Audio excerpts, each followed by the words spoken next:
Hello student, कैसे हैं आप लोग।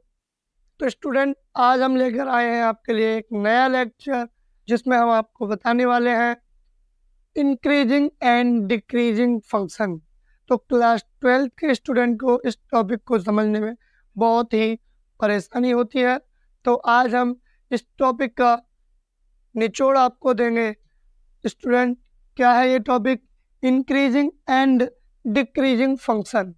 तो देखिए, इंक्रीजिंग एंड डिक्रीजिंग फंक्शन में आपको क्या क्या पढ़ना है। सबसे पहले आप इंक्रीजिंग एंड डिक्रीजिंग फंक्शन में आप पढ़ेंगे कि कौन सा फंक्शन इंक्रीज कर रहा है, इंक्रीजिंग है, और कौन सा डिक्रीजिंग है। आप उनको चेक करना सीखेंगे बाय ग्राफिकल मेथड, एंड उसके बाद थ्योरेटिकल मेथड से भी सीखेंगे। उसके बाद स्टूडेंट, आप सीखेंगे कि किस प्रकार हम इंक्रीजिंग फंक्शन पर बहुत सारे क्वेश्चंस को सॉल्व कर सकते हैं। आप किस प्रकार कांस्टेंट फंक्शन को पढ़ सकते हैं। आप किस प्रकार पहचानेंगे कि कोई फंक्शन इंक्रीजिंग फंक्शन है या डिक्रीजिंग फंक्शन है। तो बने रहिए इन सभी क्वेश्चंस के आंसर के लिए, हमें लास्ट तक देखना। चलिए स्टार्ट करते हैं अपना प्यारा सा वीडियो। तो देखिए, फर्स्ट हम पढ़ेंगे इंक्रीजिंग एंड डिक्रीजिंग फंक्शन। क्या होता है इंक्रीजिंग फंक्शन और क्या होता है डिक्रीजिंग फंक्शन। तो देखिए, मैं यहाँ एक ग्राफ बना लेता हूँ।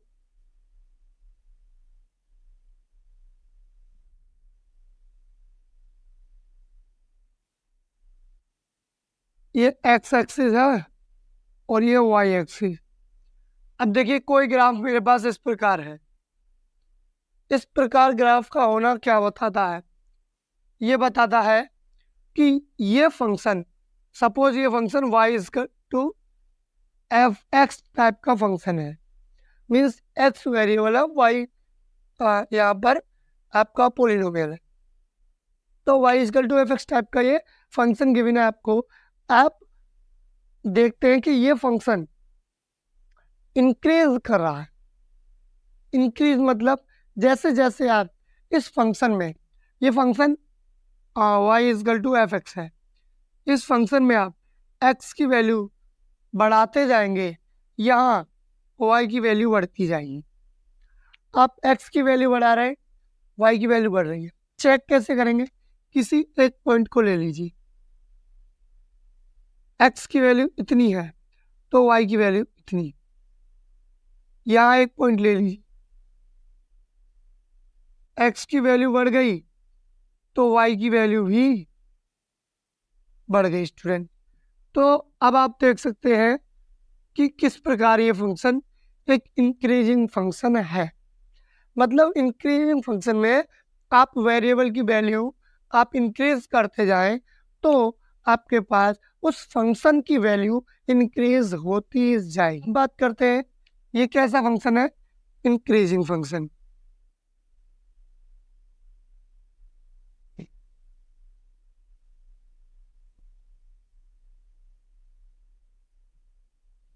अब बात करते हैं स्टूडेंट, ये स्ट्रिक्टली इंक्रीजिंग फंक्शन है या इंक्रीजिंग फंक्शन है। देखिए, स्ट्रिक्टली इंक्रीजिंग फंक्शन पढ़ने के लिए हमें किसी भी कांस्टेंट फंक्शन को पढ़ने की ज़रूरत नहीं है।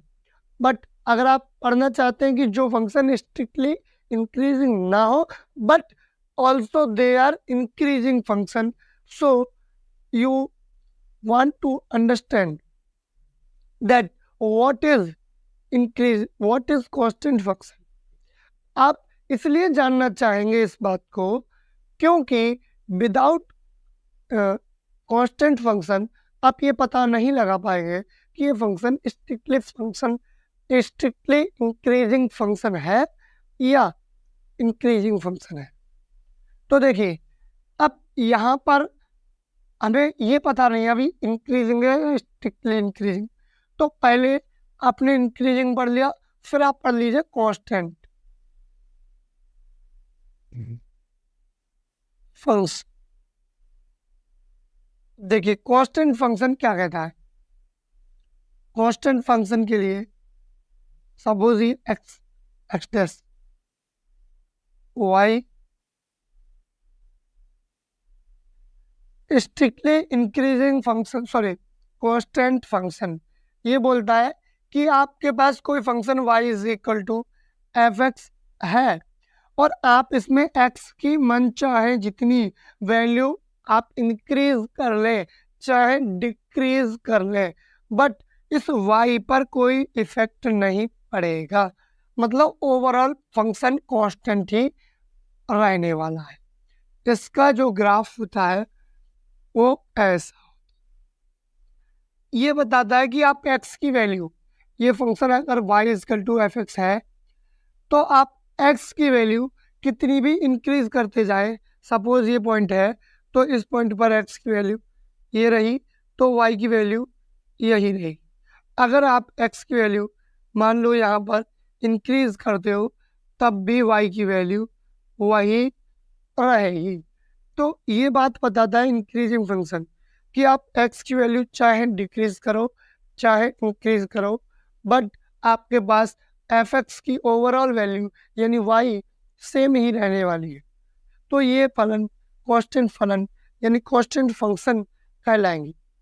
ठीक है स्टूडेंट, ये अब ये देखिए मैंने y is equal to F X type के सभी में फंक्शन को ले रहा हूँ।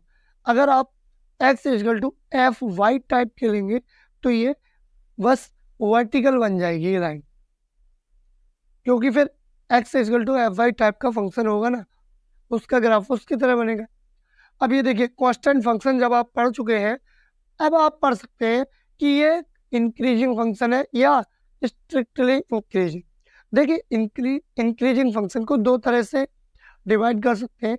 एक ऐसा फंक्शन जो इंक्रीज तो हो बट टाइम इंटरवल पर, कुछ टाइम इंटरवल पर वो रुक रुक कर इंक्रीज हो। एक ऐसा फंक्शन होता है जो किसी भी टाइम इंटरवल पर रुकता नहीं है, वो डायरेक्टली स्ट्रिक्टली इंक्रीज होता जाता है, तो उसको बोलते हैं स्ट्रिक्टली इंक्रीजिंग फंक्शन। अब देखिए यहाँ पर ये फंक्शन जो आपके पास गिवन है, ये फंक्शन किसी भी टाइम इंटरवल पर किसी भी पोजीशन पर ये रेस्ट में नहीं आता है ना, तो ये फंक्शन स्ट्रिक्टली इंक्रीजिंग है।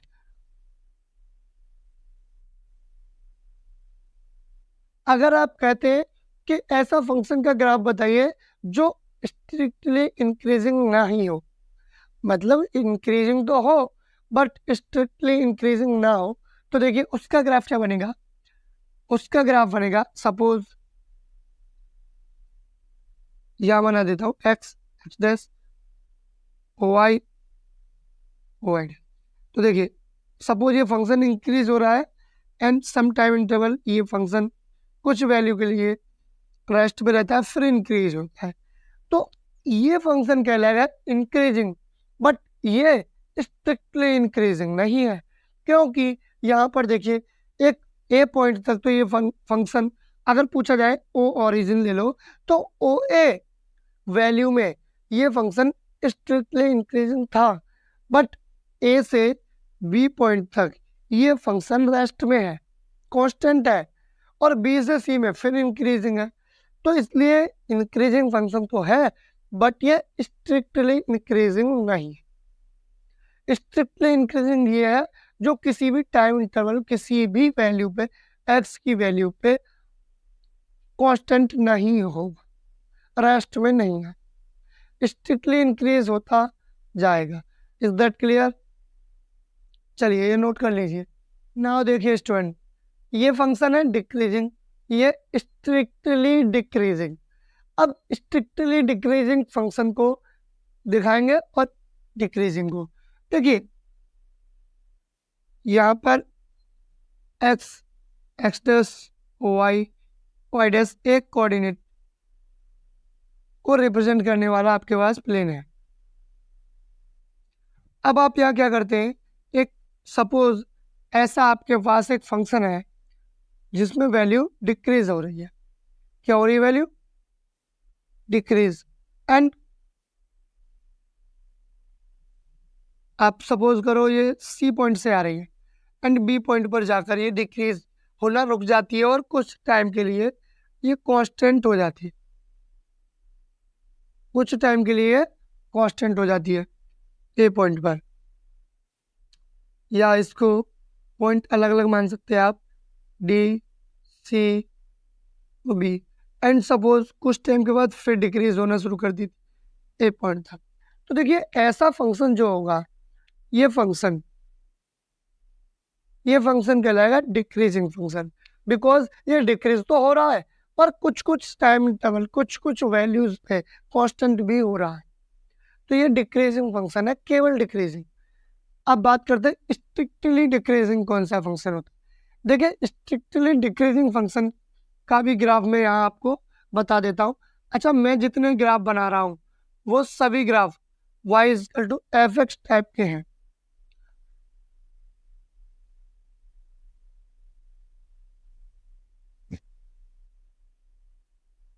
X, X dash, Y, Y dash. Suppose आपके पास ऐसा ग्राफ हो जो स्ट्रिक्टली डिक्रीज हो रहा हो। अब यहाँ देखिए, ये ग्राफ स्ट्रिक्ट रूप से डिक्रीज होता है, क्यों होता है? इसकी किसी भी वैल्यू को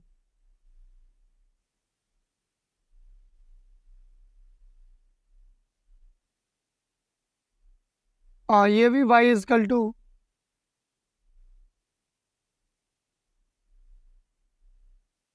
एफ एक्स टाइप का ग्राफ है।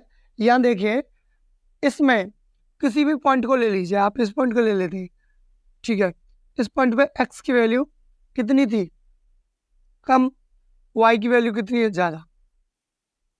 अगर और पॉइंट लेंगे तो देखिए x की वैल्यू बढ़ गई लेकिन y की वैल्यू कम हो गई। तो देखिए ये फंक्शन में क्या हो रहा है कि जब हम y is equal to F X में x की वैल्यू बढ़ाते हैं तो y की वैल्यू घट जाती है। मतलब x की वैल्यू इंक्रीज करोगे तो y की वैल्यू डिक्रीज हो जाएगी, एफ एक्स की वैल्यू डिक्रीज हो जाएगी। तो इस तरह के फंक्शन को डिक्रीजिंग फंक्शन बोलते हैं, और इसको तो स्ट्रिक्टली डिक्रीजिंग बोलेंगे, बिकॉज ये जब कम होगी वैल्यू तो किसी भी वैल्यू पे कांस्टेंट नहीं होगा, ये कुछ कुछ वैल्यू पे कांस्टेंट होगा, तो इसको केवल डिक्रीजिंग बोलेंगे। और ये कंटिन्यूस डिक्रीज होगा तो इसको स्ट्रिक्टली डिक्रीजिंग फंक्शन बोलेंगे। तो आशा करता हूँ आपको what is decreasing function, what is strictly decreasing function, what is increasing function, what is strictly increasing function and what is constant function, ये सभी क्वेश्चंस क्लियर हो गए होंगे। नेक्स्ट वीडियोस में हम क्लियर करने वाले हैं थ्योरेटिकल प्रॉब्लम्स से पहले इस चैप्टर की, इस टॉपिक की थ्योरी को, जो कि आपको बहुत परेशान करती है, लेकिन आज के बाद कभी ये मत कहना कि आपको ये थ्योरी परेशान करती है। और